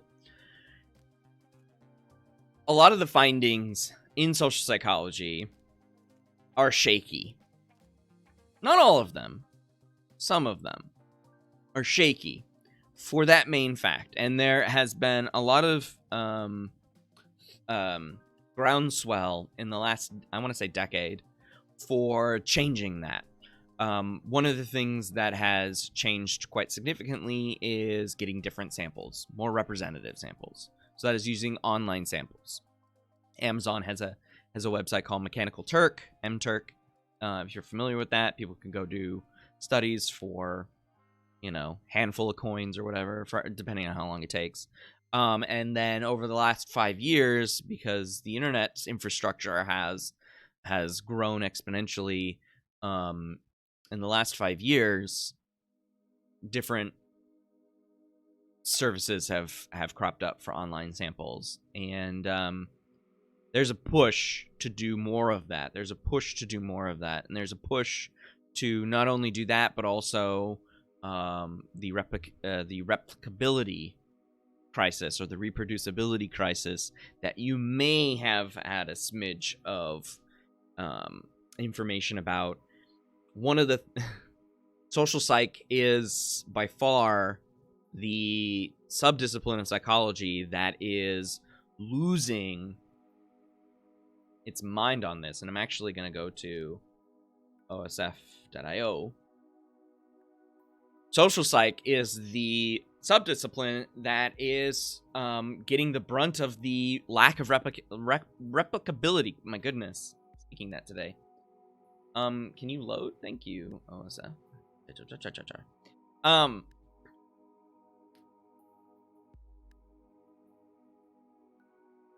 And that's because probably some of these effects have been exaggerated. And I mentioned those effects in some of the videos that you'll come across as you watch them on YouTube, the lectures. I'll note what is specifically not getting reproduced. Okay. So social psych is is kind of at a research crossroads. OSF, by the way, now that I'm on here. Now, if you're not familiar with the reproducibility crisis, or the replicability crisis, let me know if you are in chat, if you've heard of this issue recently or not recently. Back in 2011, the first publication of a replication, like a giant replication from multiple labs of classic effects in psychology. They were across the gamut. Most of them were from social psych. Most of them did not replicate. Most of them did not replicate. And so, over the past now 10 years, it's just constant finding of this isn't replicating, this isn't replicating, this isn't replicating, right? One of the foremost folks in all of this over the past 10 years has been the open science framework. So one of the reasons why research has failed to replicate a lot in social psych is that the data and the science weren't open, weren't shared. And so OSF is a place for researchers to go and share and find shared data,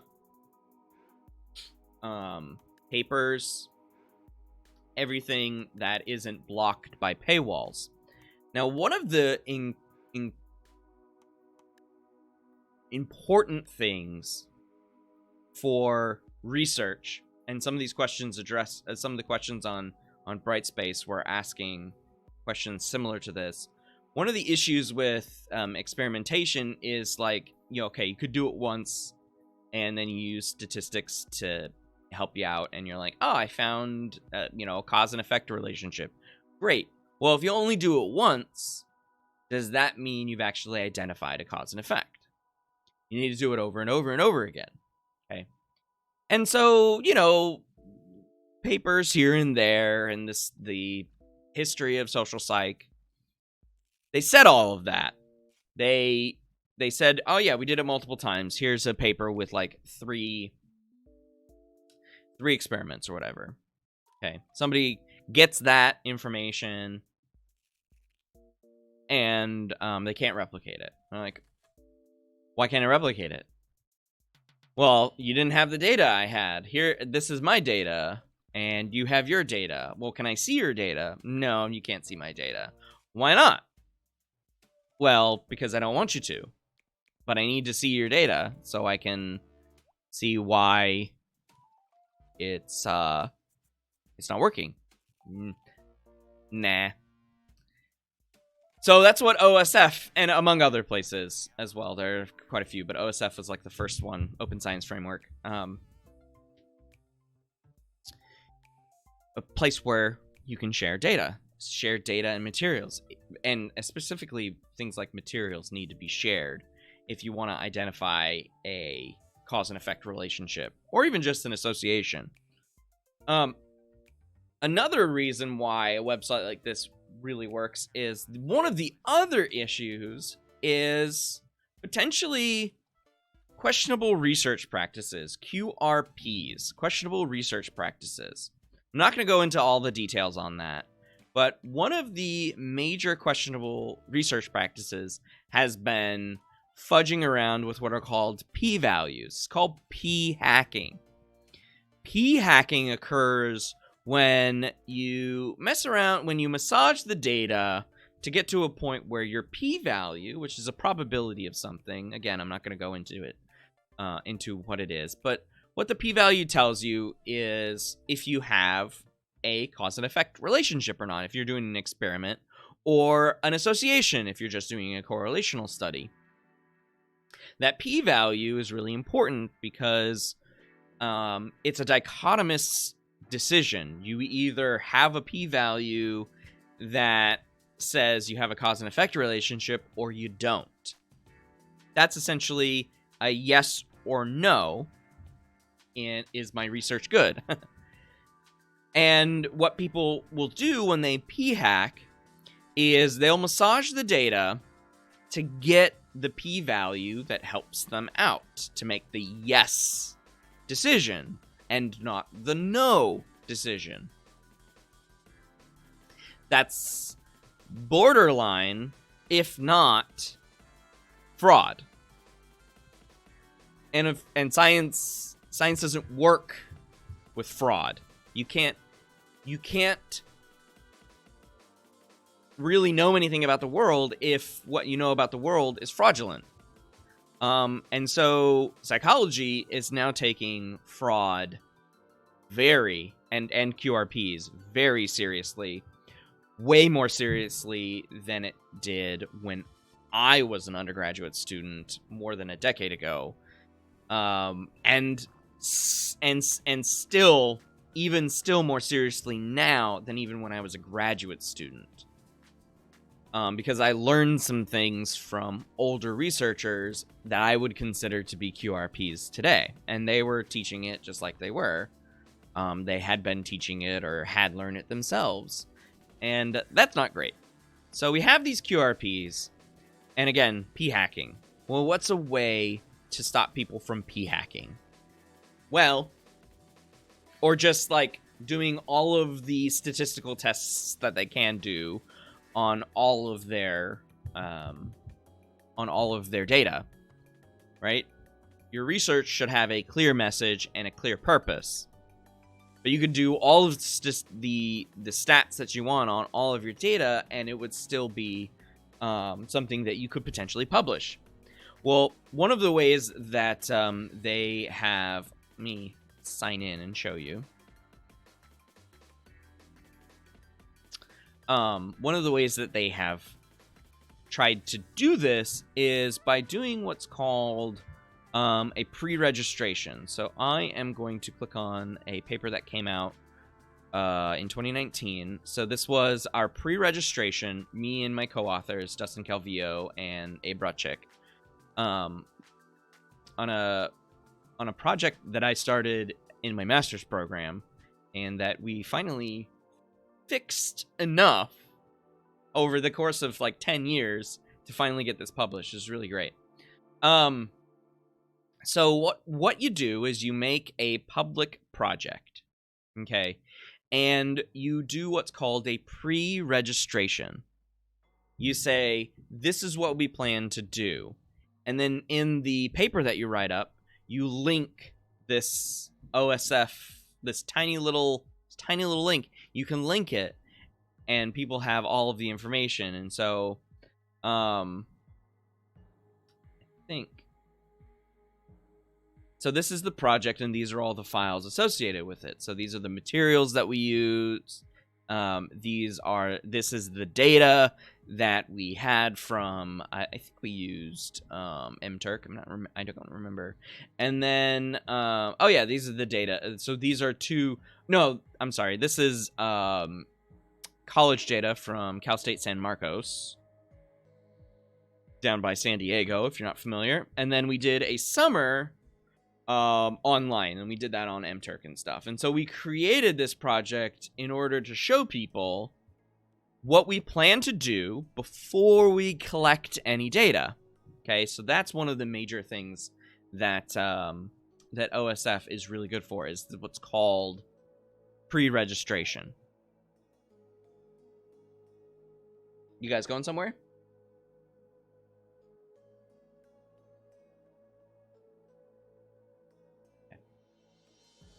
You gonna come say hi? Ollie's gonna come say hi. Come on.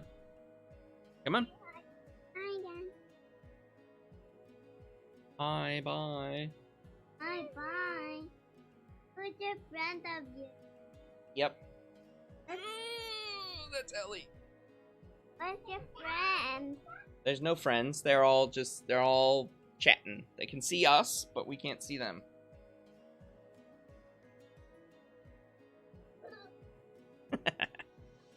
Ah, there you all are.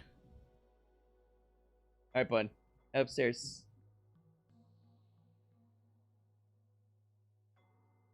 Whoop. Whoopsies. Pop filter. Okay. Alright. Everybody's saying hi. Oh. Okay.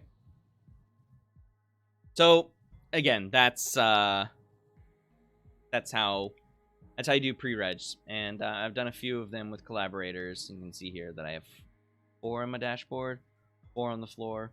So we used, I think Randy and I used 1 here, and then with a honors student, I did a pre-reg here, and we were able to get his honors thesis published. It was pretty cool.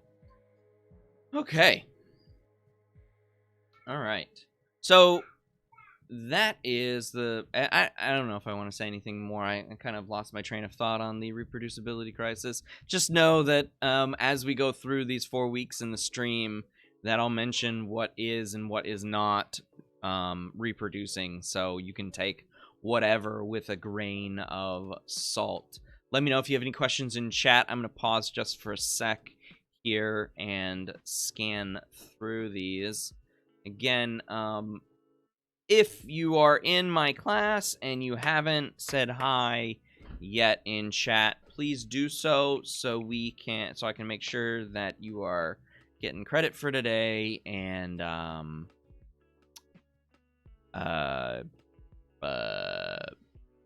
yeah, getting credit for today, and that you're gonna stay in the class and do all that stuff. Okay. And get your questions in the best you can. Get ones the best you can. Alrighty.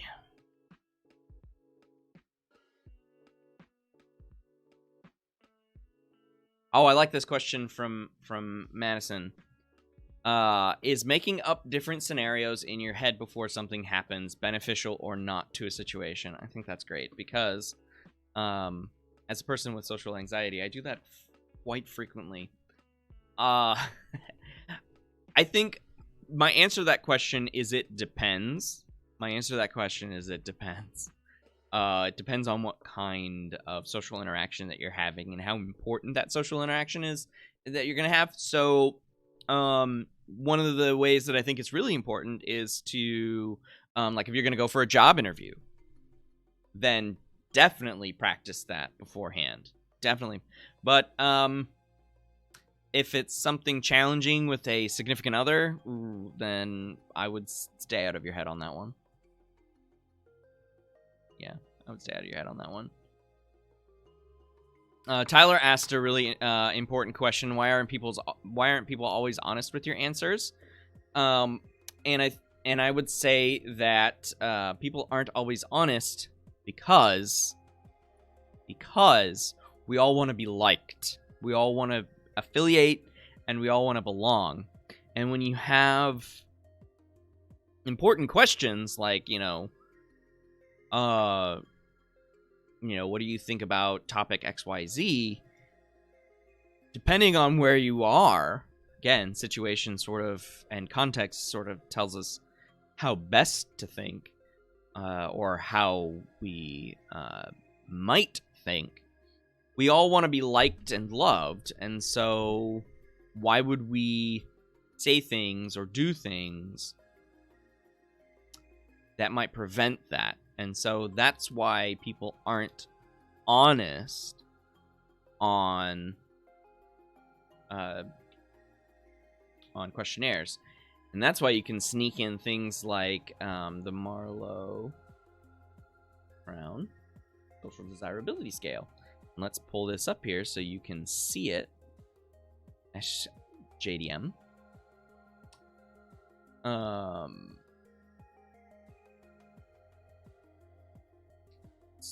Okay, that was not helpful. Okay, great. Your GUI opens the same thing. Oh no, I didn't want to do that. Good times, everyone. Marlowe.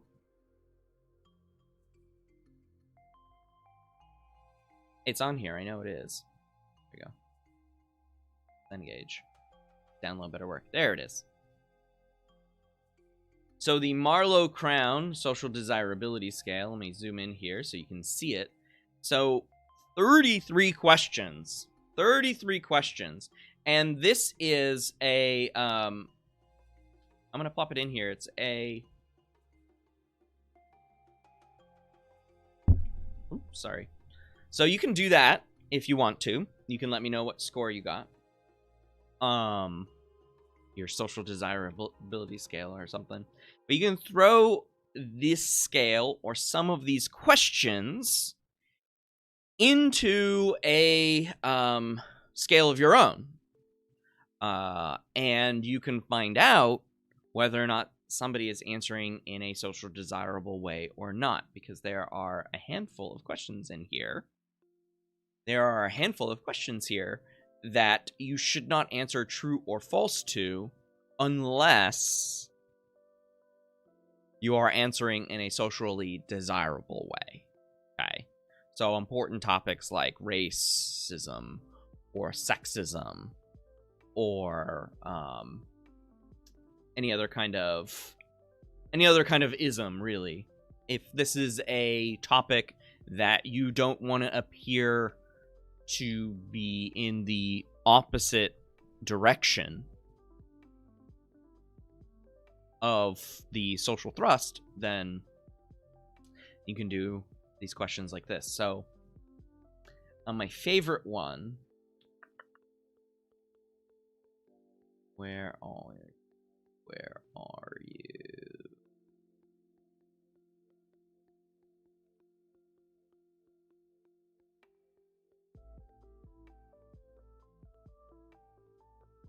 About voting.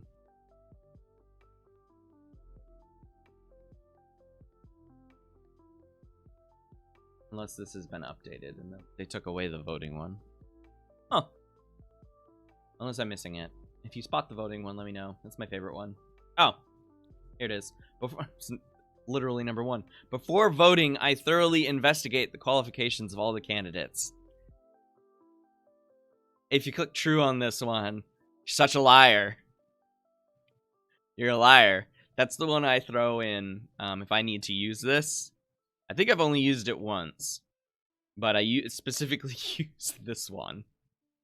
And one or two people, yeah, something like that. It was a small percentage. 1 or 2 people clicked true on that, and because this was sort of a check on answering in a socially desirable way, I was able to not include those 1 or 2 people from my analyses because they were answering in a way that wasn't really honest, you know? So that's social desirability. What else we got?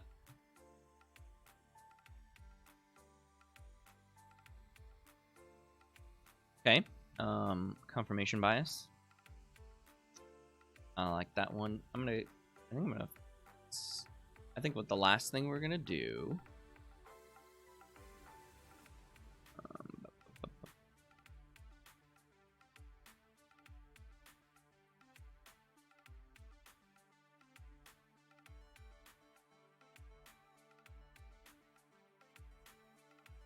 In another section here.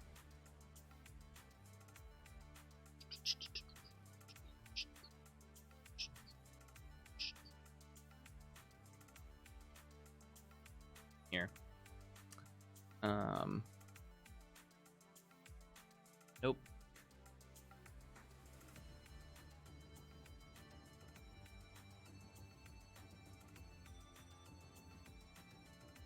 So I have a demo for confirmation bias. I really hope it works in this. Okay.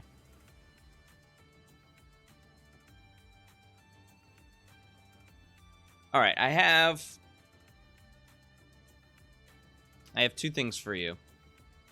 These are 2 questions for you, and then you can answer them in chat. Okay?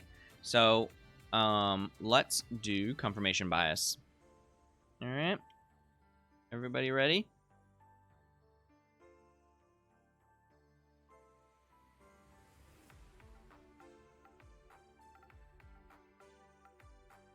Are you happy with your social life?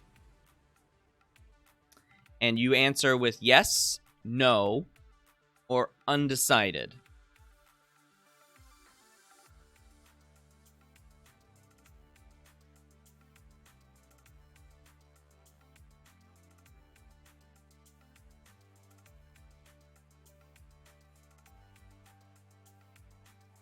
One undecided. I like it. Okay, so 1, 2, 3, 4. Now the undecideds keep flying in. Oh.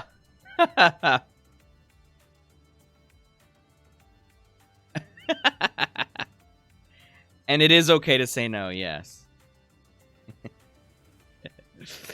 Undecided. Okay. Yeah, undecided. All right. Lots of undecideds.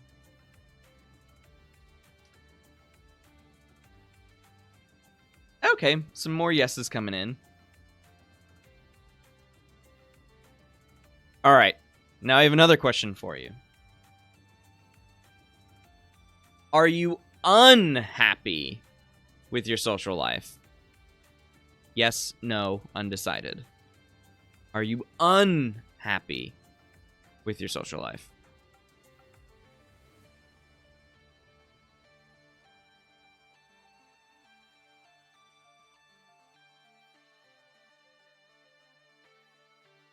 All right. So we've got... Okay, so...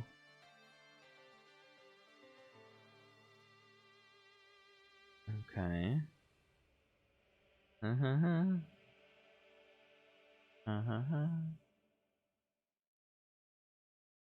So there's not 100% correspondence for some of these answers. Not correspondence. So Chloe, I don't mean to call you out, but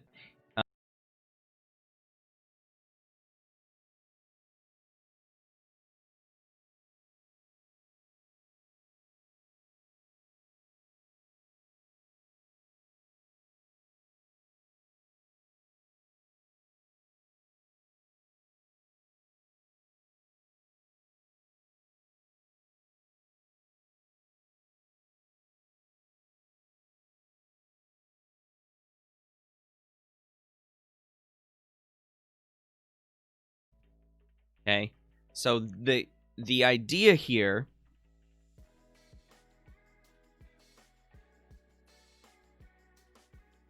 the idea that I have here is that when I even search for when I'm unhappy about my life, yes will come much quicker. So I will say that this didn't really work in the capacity. But that's how confirmation bias works. As soon as you get the affirmative answer in your brain, you'll stop searching for answers. You'll stop searching for information. You'll just stop. Okay? Confirmation bias occurs when, regardless of the person you're talking to, or regardless of the outcome of whatever issue or thing that you're thinking of, I'll bring it over here. That is where you stay stuck in the mud. Okay. So, other examples include staying in your bubble. If you are I'll just use cable news for this example. So if you're a Fox viewer, you stay watching Fox. If you're a CNN viewer, you stay watching CNN. If you're a MSNBC watcher, you'll keep watching MSNBC. Okay, so that is how confirmation bias continues to work. Now, let's say I tell you that let's say I say, okay, research has shown that actually women, on average, are stronger than men. You know, it's okay to update your beliefs for whatever reason. But if new evidence comes along that is counter to your beliefs, what are you going to do when I say that, hey, this new research finding says women are actually on average stronger than men? Would you go, huh? Okay. What's your evidence for that? And then I present you the evidence. But if you go, wait a minute, and then you go start searching for counterexamples, that's confirmation bias. Confirmation bias. Okay.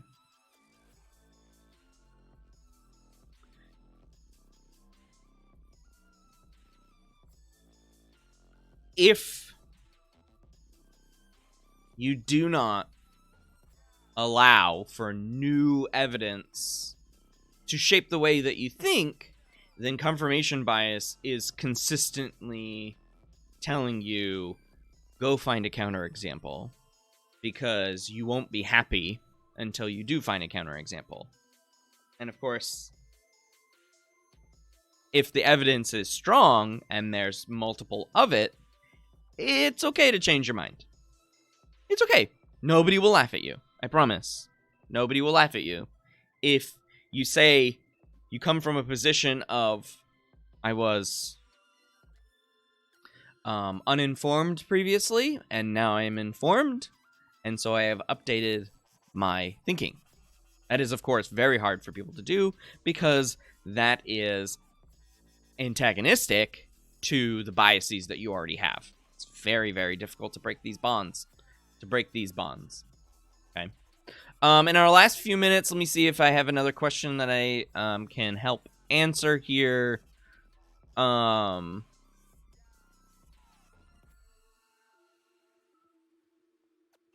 this is a good one from Grayson.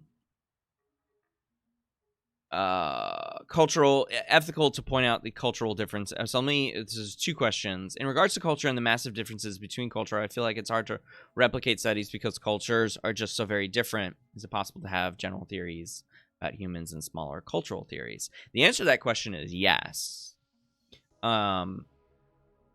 Psychology in general is attempting to identify human universals. So yes, it is possible to have general theories about humans, okay? Because while we have flexibility in how genes are expressed and what society and the environment make of those genes, we are still limited by what we can do, okay? You know, you're going to be limited by the fact that you can't see ultraviolet light, okay? So there are physical limitations, and that happens regardless of culture. And so, yeah, social psychology is trying to identify those general theories. Smaller cultural theories, definitely, yes, you can have different cross-cultural differences, and that is because the situation, the society, and the environment shape the way that genes are expressed. So yeah, we might have human universals, and these universals might be clear cut, as long as you have, surveyed and measured across cultures. You can't just say, oh, it's a human universal from a sample of weird, okay, from a weird sample. You can't just say, okay, this is a general theory about how humans work. No, it's a general theory about how weird people work. Smaller cultural theories, definitely, because then that's where cultural psychology comes in, or cross-cultural psychology, which is a newer offshoot of social psych. And that's what they're concerned with. They're concerned with comparing that. And then to Grayson's second question, is it ethical to point out these cultural differences? For sure it is. In today's age of cancel culture, can we even discuss and point out significant cultural differences? And is it ethical to tailor tests for these cultural differences? Yes, yes, and yes. It is important to point out these cultural differences because we should be aware of all of our differences rather than the quote-unquote colorblind ideology, which minimizes or makes invisible our differences. Our differences are there. They're not going away. Whether they're physical differences, cognitive differences, abled versus disabled, whether, all of these differences, we should actually be aware of them, celebrate them. Like I said at the start of the stream, like I said in the video, you are a special entity that has ever existed. Nobody will ever be like you. Nobody has ever been like you. I think that's incredible. And so, yeah, we should talk about those differences, and we should point out those cultural differences, because that leads to better understanding. And when we talk about this in 2 weeks, when we get to stereotyping, prejudice, and discrimination, talking about these cultural differences and making them apparent and normalized is how you build equality and how you build equity in a society. So, is it ethical to tailor tests for these cultural differences? Yeah, I would say so, because it's unethical to have it's unethical to play favorites as far as the test is concerned, or whatever tests you're talking about, right? So, yeah. And that's gonna be it for this stream. Most of it was spent, trying to figure out technical issues and stuff. But yeah, that's it. Hey, first day done, everyone. Good job. First day done. It'll be a little bit more orderly tomorrow. There were very few activities that we could do in such a short period of time. So, cheers to everyone who followed, participated, were in class. We'll jump right in. Tomorrow. We'll jump right in tomorrow. So there'll be no syllabus to talk. I'll answer administrative questions at the beginning of the stream, but we will jump right into talking about the self in tomorrow's stream. So that'll be it for this stream. You can catch us tomorrow at the same time. For those of you who aren't in the class, if you know somebody who is in the class that didn't make it today, please let them know that they should do this. And I'm going to be on Zoom if you need to pop in there in just a minute. So anyways, hey, have a good day, everyone. I will see you tomorrow morning. Toodly-doo.